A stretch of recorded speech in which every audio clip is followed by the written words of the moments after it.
Hey guys, it's Bree, and I am doing my first ever video of me kind of just telling stories and doing what I do best is beauty. So for all my tribers out there, a shout out. I'm very used to being live for this stuff, but I just wanted to, in case I mess up, which I know I will, kind of do some storytelling, which I'm a really good storyteller. I think I entertain people for a living mostly. So I wanted to actually do my makeup while I'm telling stories. So I wanted to tell everybody about my experience in Gettysburg. I just came back from vacation Monday and it was awesome. Last Monday I went to Gettysburg. We had no idea where we were ending up. And I've always wanted to go there because it's really only 3 hours from here, not even that, 2.5. And it was the coolest experience ever. I can't wait to go back because I only stayed one night. So I stayed in a place called the Brick House, I guess Inn, and it was a Airbnb. It was really awesome because it was right smack dab in the middle of everything in Gettysburg. So it was awesome. We booked the intense ghost investigation. There was an extreme one that was 3 hours. This was the 2 hour. I wish I would have done the 3 hour where they took you to multiple haunted locations. So the reason why I wanted that was because I was so into it in 2 hours, and then we had to go and everybody else moved on to the next extreme part. So I'm not real sure what they did or where they went after where we went, but I would have loved to continue it. So next time I'm not gonna be a cheapo and save $10 or whatever it was to not go to the extreme paranormal investigation. So what I thought was really cool, it wasn't just a ghost tour, it was where you get a bag of investigation ghost equipment. Now, I don't know if you guys know, but I don't have very long attention span. And the guy was droning on and on, this button, hold it in, don't do that. It was this, wait for the double flash. And after the 20th ghost investigation tool, I was just I need a drink now. Come on. But anyways, the coolest thing that we did get was everybody had those dowel rods. Now, of course, what happens with me, they don't have the dowel rods for me. So everybody else had dowel rods except for my boyfriend and I. So that was the coolest way of communication with the ghosts and the spirits. I don't know if you want to call them spirits or ghosts. But what dowel rods are 2 metal wires that pretty much you hold, and I didn't know how they worked, but there's beads on the portion of where you would hold it this, and they're beads, so you're holding them like this. So, and then the rods come out like this, and then you ask the questions, and the ghost be okay, if you are a ghost and you're standing in front of me, move the rods apart. And so they would go like this. Okay, but when the people would hold them, it would be like this. And if they were gonna move everything, you would see them actually going like this or moving them. The guy that was holding his dowel rods, he was totally still. And he was even had his this. So he was really, really still. And those dowel rods were moving independent of him. So that was really cool. All right, so they took us to a field hospital where the Union soldiers were brought. On the first floor, that's where the surgery was performed for any wounded soldiers for the Union. I could just imagine in those times, surgery was awful because they said that the doctors would seriously cut off people's arms and legs and just throw them out the window into a pit, out the window. Like, just, all right, there's a leg, cut it off. And like, they had no anesthesia back then, so I don't know if anybody's a fan of Outlander, but it would be very similar to how Claire performed surgery. Like, you have nothing. It's like, drink some whiskey and let me cut your appendage off and throw it out the window. So yeah, we went to this field hospital, and there were multiple floors, and each floor meant like what type of soldier or ranking you were. So when we first entered, just imagine you're in an old farmhouse and there's no lights on and it's 11 o'clock at night. So it was very scary. And I came in and there's just like a very eerie feeling when you walk in there. And so I was really obsessed with like the area where they did surgery, because I think that's really cool. I've always wanted to be a doctor, so I was like really into it. So I found this couple that was up in the second floor, and the second floor is where they put the Union officers that were wounded. And I went into almost all of those rooms, and this couple met a Union doctor. Now, they were a little bit more advanced than I was, because one thing is they had their dowel rods. I did not. And then they also had their radio sweep on, and a radio sweep in paranormal is something that like can scan all radio frequencies, and the ghost can talk through that, and it kind of meshes it together. So I was able to talk to this physician ghost, and they were talking to him for a long time, but after a while you kind of like run out of stuff to ask a ghost. I came in and I was asking him all kinds of stuff, because I was asking him medical questions, and just to see like how much he really knew, because that's kind of crazy. I mean, like, one thing I thought was really interesting was you could hear him through the radio sweep. So I asked him like what his name was, and he was like, Bill. And it was like it was like very like muffled, but you could hear he was talking. So that was very strange. I asked him like where he went to school, and where he went to medical school, and he said it was like Maine. It was very muffled, but it's like you could clearly see, like, I heard Maine. I definitely heard Maine. And it's not like it just happened where, you know, I ask a question and like actually things were coming through. It wasn't like if I didn't ask a question, nothing would have came through. So that's what I thought was really cool.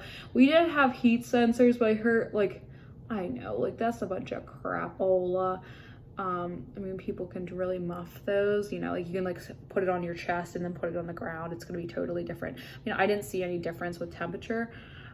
But yeah, I definitely believe I had a paranormal encounter in Gettysburg with a physician. And I'm always making a joke. I was like, so you sound like my type. So yeah, he was a physician. So I was like, so are you married? And he said he was not. So, but I actually think that we were, I said my joke was like, oh, I think we're in two different places in our lives. But the coolest thing about my conversation with Bill, the physician ghost, was that I asked him if every day he is like in the Civil War. And it was hard to kind of put that together, like to actually say, okay, like, is it Groundhog Day? Like you're stuck here? Like that was kind of like what I wanted to say, but then they don't know what Groundhog Day is because I was made in like the 80s. So I asked him like, you know, every day, like, are you still stuck in the Civil War? And he said, yes. So that kind of blows my mind that they're kind of like, the spirits are just there and hanging out. And what I think is interesting is that he didn't die in that house. So he must be just a ghost hanging out with other ghosts. and he said there was like multiple spirits in that house. Do I think that their soul, like, I mean, it feels philosophically, like, do I think their souls are actually there? I don't think so. In my opinion, and like what I can understand or whatever, what I've heard is like ghosts are like a reflection, like an essence of a person that's trapped in there. I don't think it's their actual consciousness that's stuck there, but I think that there was so much like brutal like torture there and pain that a part of their being or aura or energy is still trapped there. But I don't think that it's their actual soul. I could be wrong though. I mean, who knows? They could just be like, could you imagine like you're stuck in the same place over and over, and like during our like a wartime? That's like not fun. And the other thing is, Dr. Bill Ghost was he said he could see me.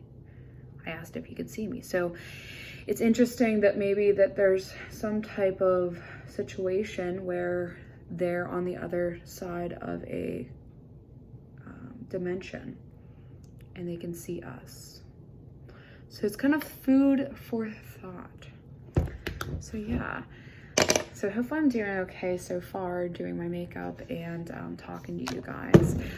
Yeah, I watch a girl on Facebook that this is what she does, and I think it's kind of interesting that she, you know, she's kind of actively doing something while she is telling a story. So yeah, so I was really impressed by my encounter. I would definitely go back. I can't wait to go back. I actually wanted to spend more time in Gettysburg because it was starting to rain the next morning after our ghost hunt, and we went and we walked around the cemetery and looked at the monuments, but I never got to do like the history portion where you can go and like walk the battlefields and listen to like a podcast or whatever. And I want to learn a lot more about the Civil War because I feel that we are not taught enough about the Civil War in school. Like I feel like the American Revolution is like taught a ton, and then the Civil War is not really taught as much. I don't know if you guys feel that way, but I feel that like that's something that I barely know about. And I feel that maybe it's because it's uncomfortable, because it's America fighting America. And I feel that it's something that we have to learn because, you know, history can repeat itself. And I mean, we're a very, you know, what's going on currently, but I do feel like that should be taught a lot more. I feel like I barely even like brushed over it. So yeah, so that was my experience in Gettysburg, and I'm kind of almost done with my makeup. I'm doing something very, very quick because I have to meet somebody right now for a date. So I guess I'm not even finishing my look too much. If you guys have any questions about Gettysburg, let me know. Or if anybody like wants to go again, I would love to go. We went to this really nice restaurant. It was called it was the Gray and Blue Bar. It was really great. I'm pretty sure it's like right on their like diamond, kind of like the Ligonier diamond. It was so good. I was really impressed by their food, and it's cool because it's right across the street from the Gettysburg Hotel. So I wanted to let you know about my paranormal activity. Oh, and I didn't tell you guys, and I'm gonna make this quick because I'm almost done with my makeup. In that field hospital, there were snipers that were stationed at the top attic portion of the house, and there's snipers, and there was also a female ghost. It was a little girl ghost that they had toys for her. It was really interesting because those snipers were really moving those dowel rods and talking, and the girl asked them like, are you still stationed at the window? And they said yes. So could you imagine, it's like you are like stuck at your job or wherever you are for an eternity. And so that was really interesting. And then this lady was holding baby dolls because she was talking to this little ghost girl, and the baby doll started to cry. Oh my gosh, I was so scared. I was like, okay. So I just like jumped back over. So that was kind of funny. All right, guys, so I just wanted to share my paranormal activity story of Gettysburg. I can't wait to go back. I definitely want to stay a longer time there and really get the history. But okay, so how do I look? I have just some basic makeup on. This is my like normal everyday look, but I just colored my hair because I have gray hair and I'm 27 years old and I shouldn't have gray hair, but I guess like when you work like a crazy person and you have my life, you get gray hair. But I guess my grandmother had gray hair very early on as well. But I can't believe like sometimes a color, like I put a warmer natural, this is my natural color, but I put a warmer tone in there. It makes such a difference and it looks so shiny. I can just feel my hair feels so much better. So even if you're going like a super natural tone, like my natural hair color, sometimes you just need that. It just looks so much more shiny. I love it. I don't know why I talk myself out of coloring my hair, and I just use a 10 developer on it, so it barely opens up the cuticle. I just think it like smooths everything down. Okay, guys, I love you so much. It's good to be back. If anybody has any questions, let me know. And if you think this was like went pretty well of me like actively doing something while I tell a story, I would love to do like a little series about the other places I visited on vacation. So, all right, love you. Bye.